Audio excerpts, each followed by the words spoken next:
Ja, ciao miteinander, da ist wieder euer Bieder von Valera, ja, und dann hat die NASA wieder einmal gesagt, dass es nach Haufen Jahren wieder einmal so eine Spasse-Shuttle wenn in den All schiessen, oder?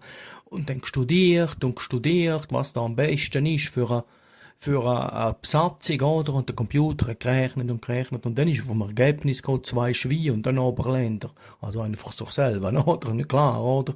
Und nachher ist dann der Space Shuttle los, oder? Die 2 Schweine drinnen und der Oberländer.